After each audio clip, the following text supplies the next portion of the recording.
ನಟ ಅನಿರುದ್ಧ್ ಅವರು ಜಾಯಿನ್ ಆಗಿದ್ದಾರೆ ಸರ್. ನಮಸ್ತೆ.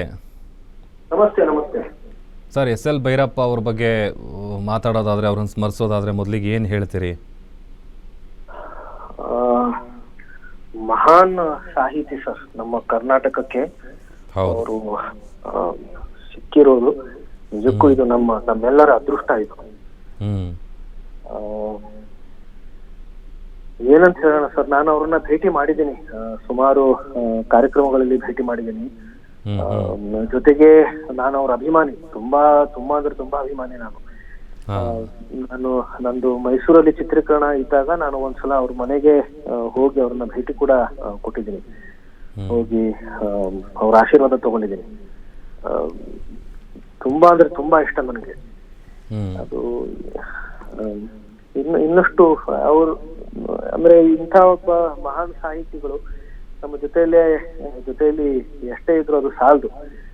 ಅವರು ಇನ್ನೂ ಇರ್ಬೇಕಾಗಿತ್ತು, ಇನ್ನೂ ಅವರಿಂದ ಕೃತಿಗಳು ಬರ್ಬೋದಾಗಿತ್ತು ಅಂತಾನೆ ಅನ್ಸುತ್ತೆ.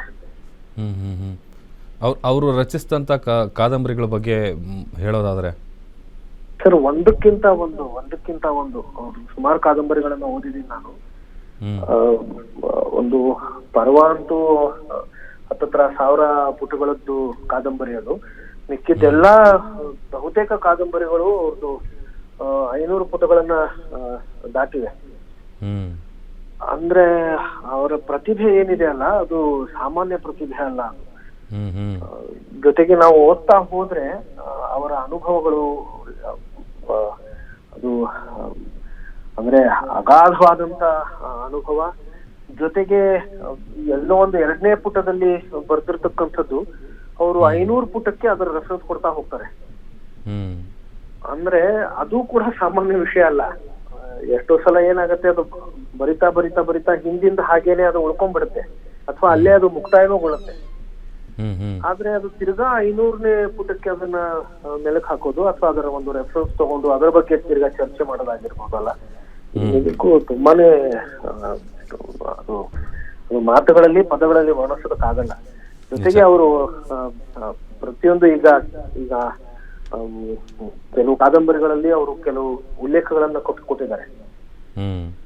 ಆ ಉಲ್ಲೇಖ ಕೂಡ ತುಂಬಾ ಅಂತಂದ್ರೆ ಒಂದು ಸಾಕಷ್ಟು ಅಭ್ಯಾಸ ಮಾಡಿ ಒಂದು ಅದ್ರ ಬಗ್ಗೆ ತಿಳ್ಕೊಂಡು ಅವರು ಅದನ್ನ ಬರೆದಿರ್ತಕ್ಕಂಥದ್ದು.